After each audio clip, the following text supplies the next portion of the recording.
After 3 years, the 4th season of Stranger Things is finally out. Well, mostly. The first 7 episodes hit Netflix a couple of weeks ago, with the final 2, which will add up to about 4 hours when you combine the 2, coming in early July. I believe July 1st, actually. So, I've never talked about Stranger Things on this channel at all, really. I don't even think I've ever mentioned Stranger Things. Because all the TV reviews I've done, because Stranger Things Season 3 had wrapped before I started doing this. And Season 4 kept getting pushed back and pushed back. I swear it got pushed back like 20 times. So I've never talked about it and never even mentioned it. All the TV reviews I've done have been superhero shows or Star Wars or something along those lines. So this is my first one of doing something completely different, at least to my knowledge. There's probably another one in there, but not important. And this did drop the same day as the first 2 episodes of Kenobi. We'll get to that when that show wraps. Let's just say, so far, not impressed. But Stranger Things, on the other hand, I did watch. The way I did this, this is something I have issues with Netflix as a whole, is that they drop seasons all at once. This one, it was sort of, but they have Volume 2 to do. I'm assuming it's not finished, which is why it wasn't dropped at the same time. But they do this thing where instead of releasing episodes 1 per week, like's been the standard for TV for, well, ever, they decide to drop everything at once. And I think that's a really stupid business model. People consume the product within a couple of days, and then they're starved for content. And that's why this video is up much later than probably every other review out there, because unlike other people, I have some restraint when it comes to television. First day it came out, I watched the first 2 episodes, and a couple days later I watched the next 2, then a couple days later I watched the next 2, and then the next day I watched the finale. So I wanted to kind of space it out so I wasn't, like, binging it all at once. And had I done that, it probably would have taken about 10 hours anyway, so I wasn't going to do that. But, so I should briefly talk about what I think of Stranger Things as a whole so far, at least as far as the first 3 seasons go. I like Stranger Things. Unfortunately, much like most people, I think it has been declining in quality. Season 1 is fantastic. It really is. I really like it. I like the mystery, I like the atmosphere, I like the characters, I like the writing. It's all really good. Season 2, on the other hand, is where things started to take a nosedive.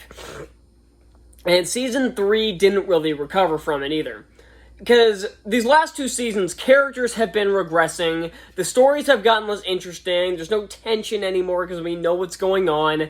Because in Season 2, we're basically seeing miniature versions of the thing we saw in Season 1, so why is this scary? And then in the third season, there's no mystery about what's going on, because they show you everything in Episode 1, and the characters all figured out by Episode 3. So there's no suspense, and basically the entire season is just them dicking around, killing time until the finale. And this season does have that problem at times, but I'll get to that in a second. And like I said, characters have been regressing. Mike has been reduced to the absolute biggest pain in the ass. But there have been some improvements, in particular Steve, obviously. And even in Season 4, the characters are still great. Steve Harrington is still the greatest character in the show, and is one of the greatest television characters of all time. I will fight you on that. Dustin is still awesome. He was kind of just there in Season 1, like he was just part of the group, and now, especially with his camaraderie with Steve. And because after Season 2, when everybody loved the dynamic between Steve and Dustin, it basically became the Steve and Dustin show. And while I do think it takes up a bit more time than it should, I love their dynamic, and their dialogue is always really funny. Lucas has improved. Again, he was just kind of there in Season 1. I don't really remember him even doing anything in Season 1 apart from having that slingshot. And that hasn't shown up since, I don't think. But he's really coming to his own as his own character. He even gets his own short storyline before meeting up with one of the groups. And that is something I do have a problem with, though.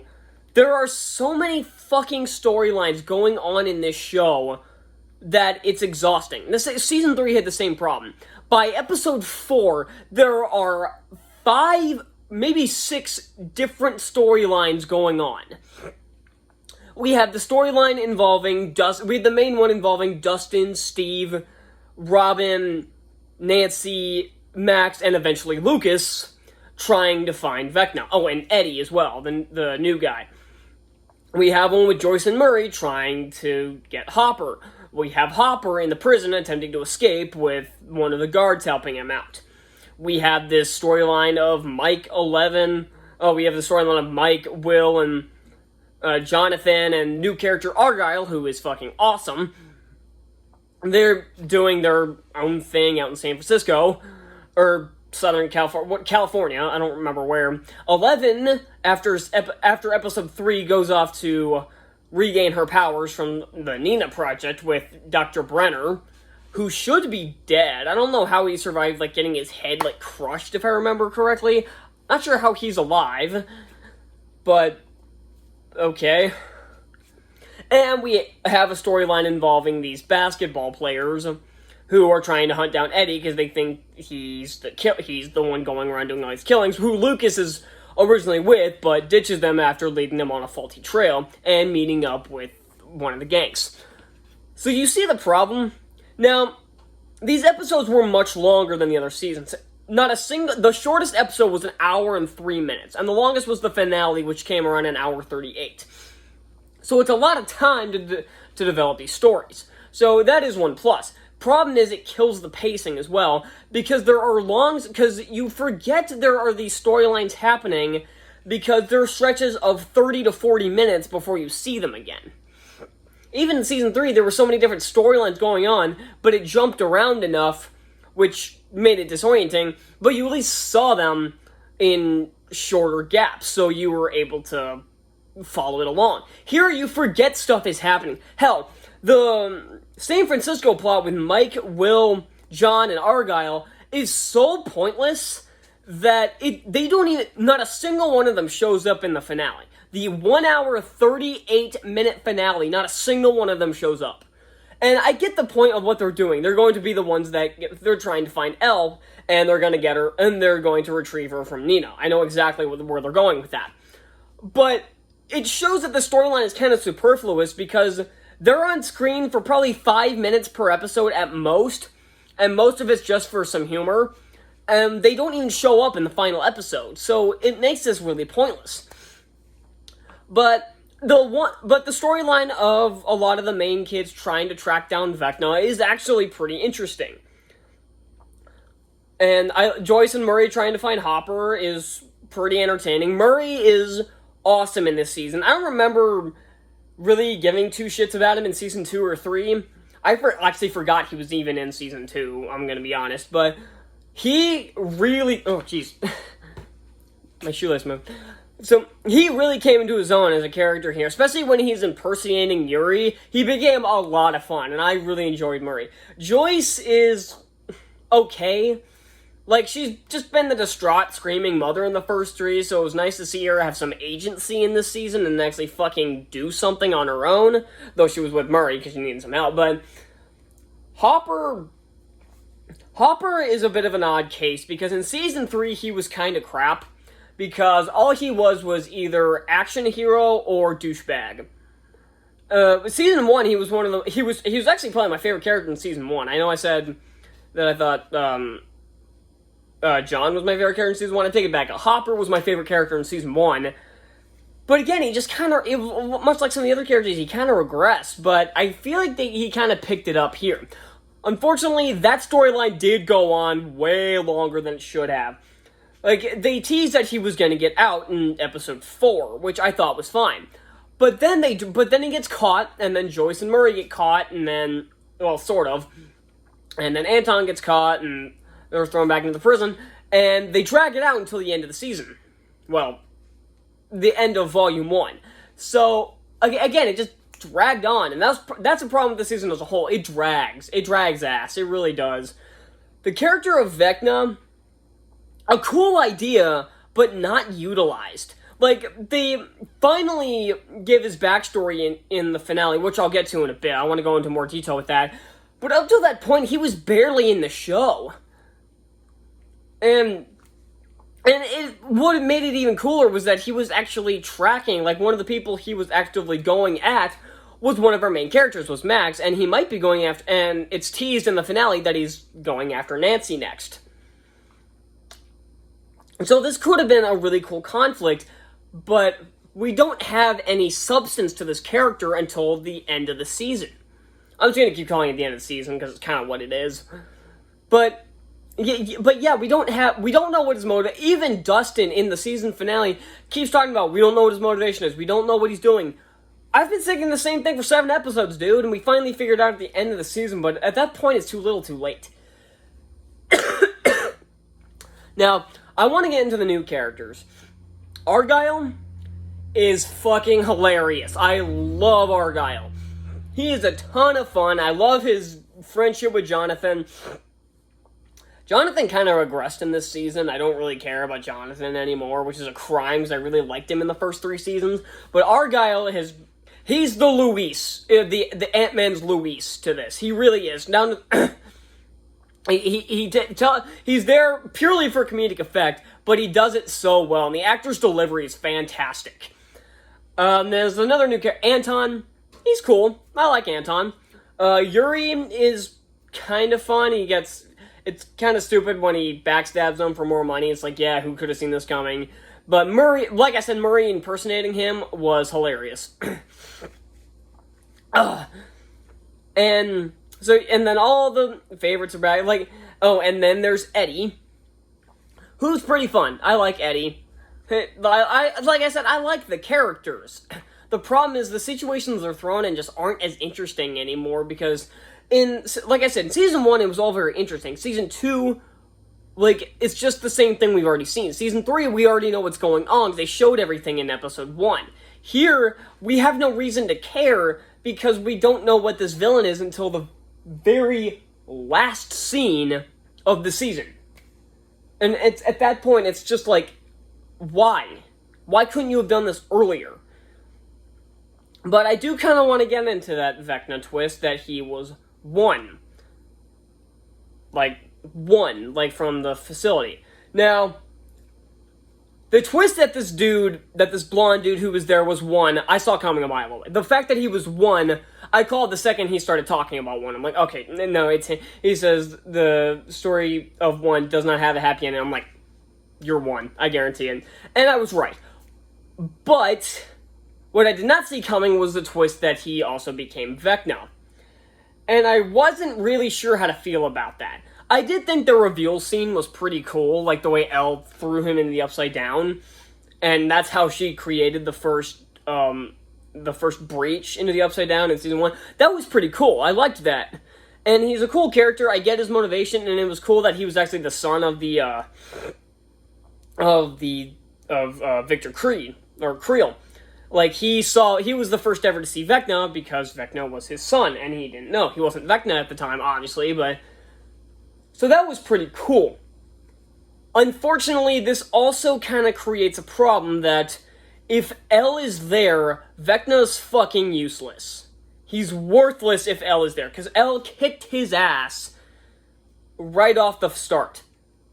Like, she's the reason he became Vecna, so it seems like she can kick his ass pretty handily.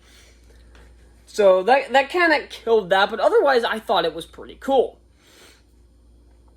The effects still look pretty good. Netflix usually has a higher budget than, than a lot of other streaming services. Like, it has a higher budget than Amazon or Hulu or shit.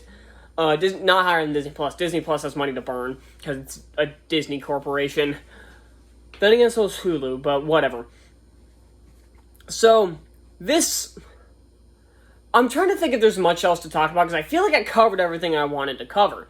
The story is okay, the characters are still great, the new characters are all fun, the villain is okay, if a bit underwhelming. Like, he was hyped up by the people who made this so hard, and he was barely in the show, which was really disappointing.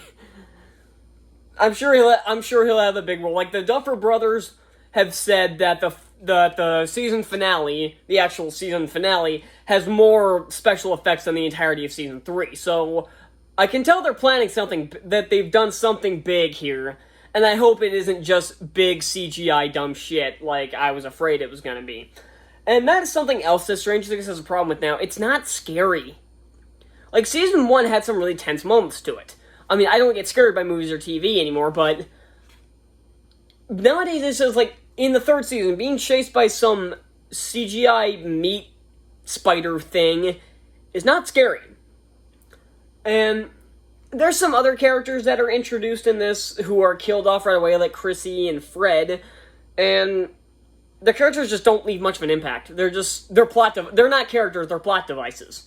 They're just there to get the story in motion. The cops are still idiots. Erica's still annoying. It takes them forever to explain basic shit to Erica, because apparently she's a dumbass. Like, I thought they explained all this upside-down nonsense to her in Season 3, but it still takes them forever to get their point across.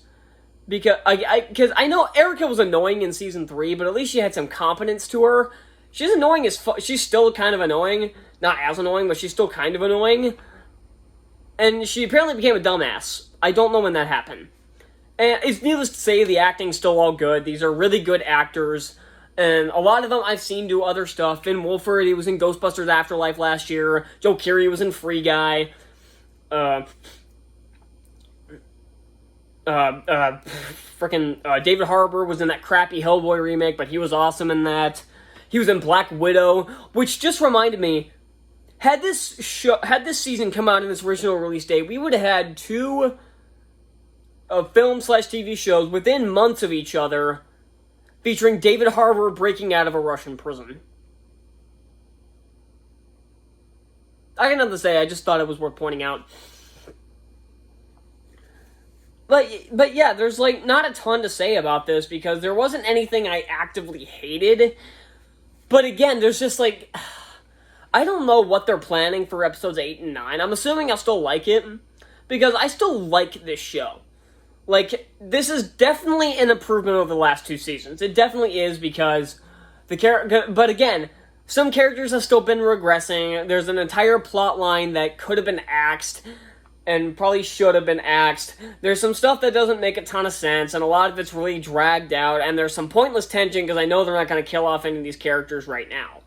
If they're going to kill any of them off, it's going to be in Volume 2, so I wasn't really afraid from anybody. Even when Steve was almost getting eaten alive, I wasn't afraid, because I know they're not going to kill him off, at least not now.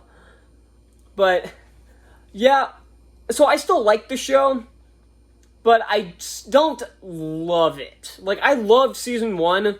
Season 2 I thought was meh. Season 3 I'm like, okay, it's a bit of an improvement. This one's an improvement. I did have a lot of fun watching this. So, yeah, that's all I got for Stranger Things Season 4, Volume 1. Wow, that's a mouthful. I'm gonna go with a B. That seems right. So, thank y'all so much for watching, and let me know what you thought of this down in the comments below. And I got some new reviews to come up soon. I got Interceptor, I got Jurassic World, I got a bunch of others. I got Terror on the Prairie, I got Lightyear. There's a lot of stuff coming up in the next couple weeks, so be on the lookout for that. But first, there's a documentary I want to review, which will be coming tomorrow, most likely. So I'll see you all then.